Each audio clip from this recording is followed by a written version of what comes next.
"Sir, step away from the aisle! Now!" Two men in black suits lunged forward, grabbing the old man by both arms.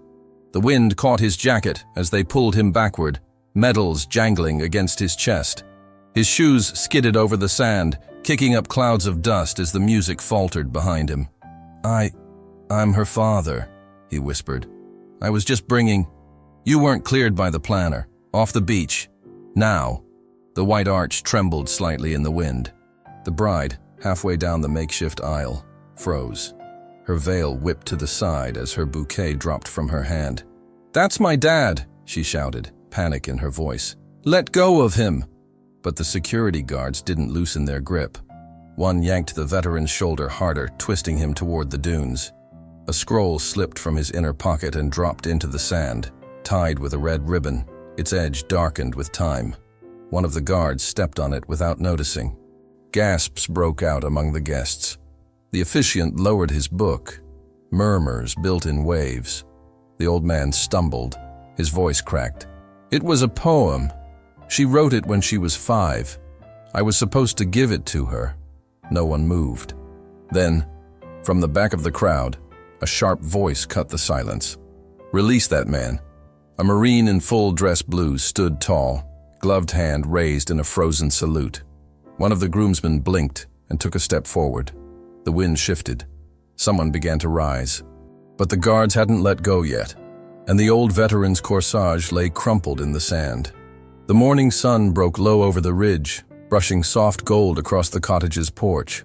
The screen door creaked as Robert Lennox stepped outside, his breath visible in the chill that still clung to the earth.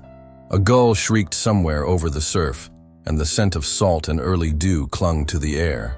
He adjusted the collar of his flannel, tugging it close over the white shirt he had pressed the night before. Inside, a kettle began to hiss. He moved slowly, with deliberation, as he always had. 82 years had not taken his strength, only lent it silence. On the table by the window, a small photograph sat propped between an old coffee mug and a dish of butterscotch candies. It was Elena, age 5, missing a tooth, holding a crayon-scribbled sign that read, "Best Dad in the World." The corners of the photo had curled. Bob set down his pocket knife and unfolded a crisp piece of parchment from the drawer. On it, the same poem Elena had written all those years ago, now typed, printed, and wrapped in a satin ribbon. She had scribbled it on the back of a placemat one rainy night when he came home early from a graveyard welding shift. It was nonsense then, sweet, jumbled words. But he'd saved it, and today, it would become part of her vows. He slid it gently into the inner pocket of his blazer. His hand paused over the fabric for a moment. Then he straightened and went to pour his coffee. There was no one to talk to in the house anymore. Not since Lorna passed, 6 winters ago. But he still muttered to her sometimes. "This morning," he said, "you should see her, Lorna. She's radiant, just like you were that Sunday morning in Baton Rouge." He placed the silver cufflinks on his wrists, small eagles, worn from polish. His medals, pinned with care, rested against his left chest. The Marine Corps emblem, the eagle, globe, and anchor, gleamed in morning light as he adjusted his tie in the mirror. Outside, the world felt hurried. A delivery van sped past as he locked his door, its driver barely nodding as Bob raised a hand. At the corner florist, he waited behind a teenager tapping furiously on her phone. The cashier barely looked up as she rang up the boutonniere, a small corsage of sea holly and baby's breath. "That'll be 15, the young man mumbled. Bob counted out coins carefully. The boy exhaled loud enough for the old man to hear. On the way to the beach, he stopped by the bluff where Lorna was buried. The wind always whistled there. He placed a single seashell on her headstone and whispered, "I'll be walking her down the aisle for both of us." Down by the beach, the ceremony site was already arranged. White chairs in rows, a driftwood arch adorned with fresh lilies and trailing ivory ribbons. The sand had been combed smooth. Bob approached quietly. No fuss, no announcement. He simply walked the length of the path the guests would soon take, his cane tapping once every few steps. His name was not on the clipboard held by the young man in sunglasses and a pressed black shirt, Travis Merrick, the venue coordinator, but Bob didn't notice. He wasn't looking for permission, he was looking for his daughter. When he saw her, in the distance near the bridal tent, his heart gave a dull knock inside his chest. Her auburn hair was curled soft and long down her shoulders. Her smile lit something inside him. He didn't call out, just watched her for a moment, his hand pressing softly against the pocket that held her old poem. He turned and began his quiet walk toward the altar. A church bell rang out from a steeple inland, far away, distant, but somehow close. It was time. Bob walked the edge of the ceremony with a reverent pace, the toes of his polished shoes brushing the raked sand. His left knee ached, but he kept steady. Every few steps, he looked down to make sure the ribboned scroll was still snug inside his jacket. The wind, soft but insistent, tugged at the corners of his coat and swept petals from the floral arch into the breeze.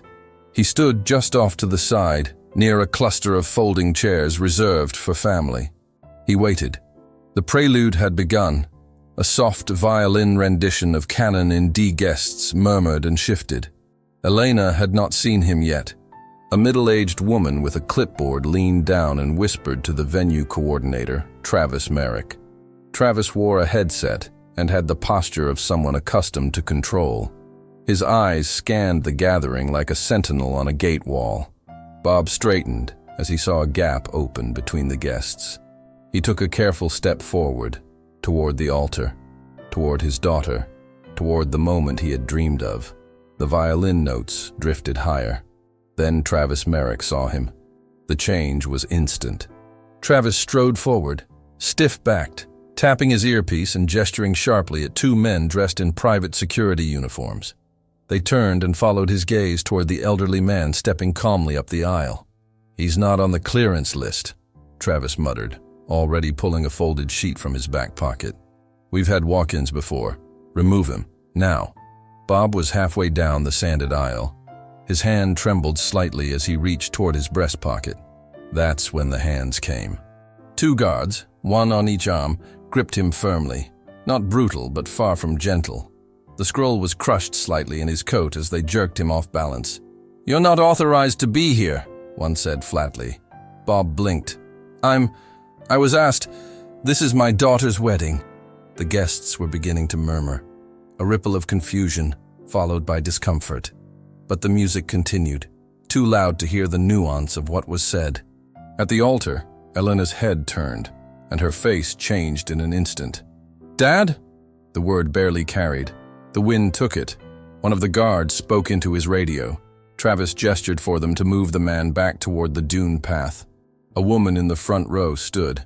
"That's her father!" she called, but it was swallowed in the swell of wedding strings and shifting chairs. Bob's voice came low, like a plea carried on smoke. "I have something for her, from when she was 5. He tried to lift the parchment from his coat, but one guard took it as resistance. Bob stumbled. His shoe caught on the wooden runner. A boutonniere, the small sea holly corsage, came loose and tumbled onto the aisle, where it lay untouched.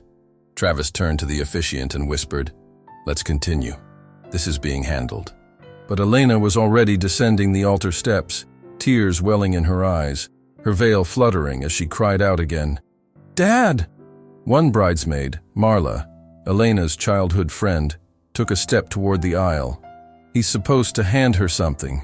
It's part of the—" "Back to your place, please," Travis snapped, raising a hand to cut her off. "This is disrupting the ceremony." From the edge of the crowd, a guest, older, wide-shouldered, wearing a crimson Marine Corps hat, rose slowly to his feet. His eyes narrowed, his lips pressed tight. Another man, seated beside him, leaned close and whispered something. The music faltered.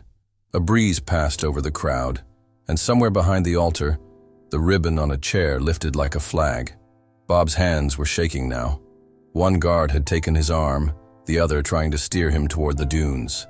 He looked around, not in panic, but in quiet ache. "I promised I'd give it to her," he said again, softer. No one moved, until one man in dress blues did. Snow fell like ash. It clung to the seams of young Robert Lennox's coat as he crouched low beneath the ridgeline.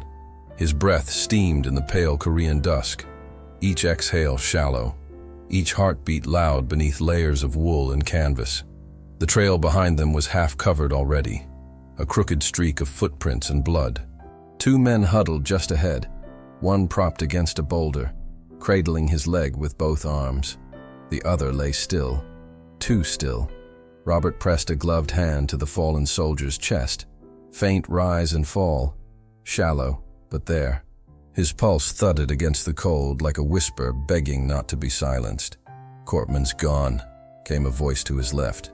It was Riley, the youngest of them, barely 20. "And they've circled back, I know it. If we don't move—" "We move," Robert said, already pulling the wounded man's rifle from his shoulder, strapping it to his own pack. "We don't leave him here. Not here." "You can't carry both," Riley muttered. "We'll freeze before we're halfway back." "Then we don't freeze." The words came quiet, sharp, absolute.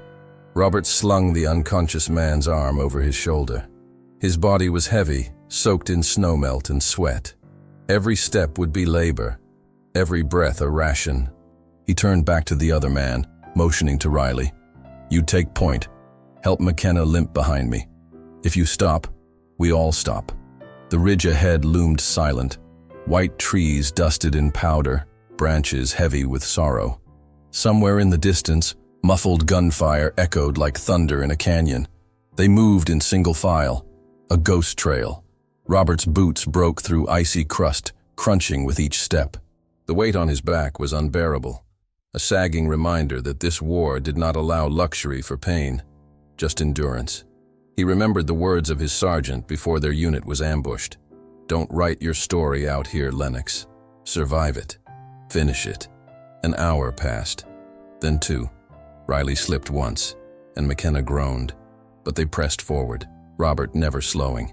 Every time he stumbled, he gritted his teeth and tightened his grip on the man's belt. He felt the slow trickle of blood from his own palm where his glove had torn. The wind carried the copper tang of it to his nose. Then, at the edge of the clearing, faint headlights blinked through the falling snow. The base camp, just beyond the frozen creek. Robert fell to one knee, the man still draped over his shoulder. His lungs burned, but he didn't cry out. He stood again, lips bloodied, and staggered the last 50 yards with the weight of life across his back. When the medical corps took the man from his arms, Robert looked down at his hands. Raw, purple. His dog tags clinked softly as he straightened. "He's frostbitten bad," a medic said, shaking his head. "You carried him?" "All the way," Riley answered, standing nearby, glassy-eyed. Robert didn't speak. He turned toward the mess tent without waiting. That night he sat by a propane heater, writing by lantern light, a thin scrap of paper, folded from the corner of a supply manifest. In pencil he wrote, "If I make it back, I'll walk her down the aisle myself. I'll hand her something true, not war, not pain, but memory." The paper went into his chest pocket, folded twice. He kept it there, every deployment, every year. Bob Lennox was still being held, shoulders pulled taut, breath catching in his throat. The guards had slowed their dragging but kept a firm grip. The sand beneath their shoes gave slightly with each tense shuffle, the uneven give of a beach that didn't welcome this kind of violence. The music had faded. A soft clatter of wind chimes trembled from the altar's floral arch as silence spread, tight and uncomfortable. No one moved, until one did. From the back row, 3 seats behind the final canopy, a Marine in full dress blues stepped onto the aisle. His chest bore ribbons in perfect alignment, and the white of his gloves gleamed in the sunlight.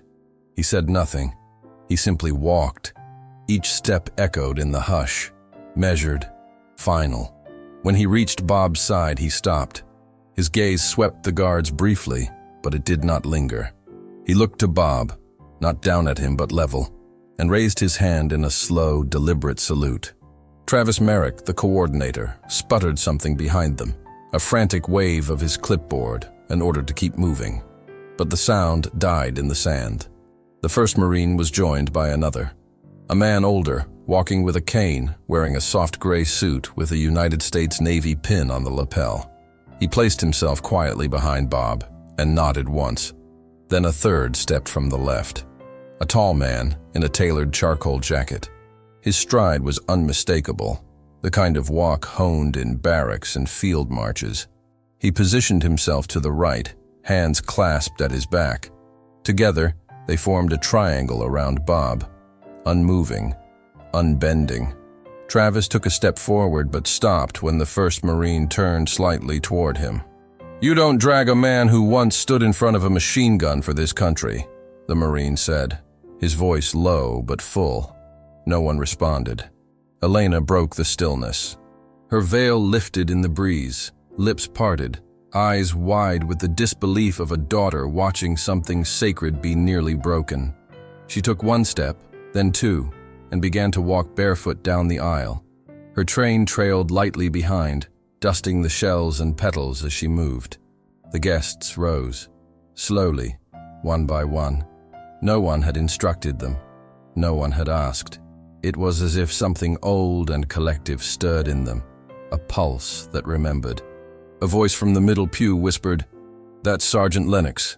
He welded the flagpole at the memorial downtown." Another, just behind, added, "He gave my brother his job at the garage after the war. Never asked for anything in return." A younger man, barely 30, pulled off his sunglasses and said, almost to himself, "He paid my tuition, just sent the check. No note, just help." The guards let go. Bob swayed slightly but caught himself. The Marine did not drop his salute. Elena was nearly there now, eyes glistening, smile broken but rising, and she reached out her hand to her father as the waves lapped just beyond the ceremony. The triangle around Bob shifted just enough to let her pass. The ocean wind carried a single petal from the bouquet she held. It floated toward her father's feet, resting against the crease of his polished shoe. He bent, slowly, and picked it up. Hand trembling, he held it to his chest. No one spoke. But something had been spoken. In silence, in stillness, in memory. The breeze stiffened again, and the ribbons on Bob's lapel danced once more. Elena reached her father just as his fingers brushed away the salt water threatening to spill from the corner of his eyes. She placed both hands on his shoulders. For a moment, neither of them spoke. Then she pulled him gently into an embrace. It was not the hug of a bride worried about appearances or timing. It was the clutch of a daughter reclaiming a moment that nearly slipped from the tide. Bob rested his chin atop her head. His breath shook once, then settled. Behind them, the three veterans remained at attention. None moved to interfere. Their presence was protection, not intrusion, the kind of silent solidarity that only those who've buried brothers can offer. Elena stepped back and took her father's hand. The officiant, quiet until now, nodded once. He took a respectful step aside, not as a loss of authority, but a recognition of something older than ordination, something earned. Bob reached into his coat pocket. His hand emerged holding the folded scroll, slightly crumpled now from the scuffle, the ribbon loose but intact. He gave it to her. Eleanor turned to face the guests and began to read. Her voice was steady, though her lips trembled as the words found their way back from years ago. "When you grow up," she began, "remember you are brave. You are stronger than the wind, and softer than the clouds. You are the light in someone's storm." People leaned in. "That poem," murmured a woman in the third row. "She wrote that when she was 5. A hush fell over the beach. The waves retreated, and all that could be heard was the faint rustle of fabric and the voice of a daughter remembering her own forgotten words. "And when you walk into the world, Daddy, know I'll always wait for you to walk me home." Elena folded the paper slowly. She turned and pressed it back into her father's palm, closing his hand around it. "Now I want you to walk me to the altar," she whispered. Bob looked down at his hand, then up at her, and they began to walk. No music played. No voice announced it, just the soft crunch of sand beneath their feet and the distant hush of waves bearing witness. As they reached the altar, the ring-bearer, no more than 6, stepped forward. He held the fallen corsage in his tiny palm. Without a word, he reached up and pinned it crookedly to Bob's jacket. Bob looked down at the child and nodded. In the front row, a man with a harmonica quietly began to play America the Beautiful, off-key but heartfelt. Another guest, moved beyond ceremony, stood with hand over heart. Then another, and another. The Marine who had saluted now relaxed his arm but kept his posture firm. He remained at the aisle, a silent sentinel. Bob kissed his daughter's forehead, then placed her hand into her groom's waiting palm. He stepped back, slowly. No spotlight, no applause, but every eye followed him. He returned to the edge of the sand, where his shoes had left shallow prints. And as he turned, the wind lifted the scroll from his pocket. Not far, just high enough to catch the sun. 1,000 grains of sand moved, but in that moment, none dared to speak.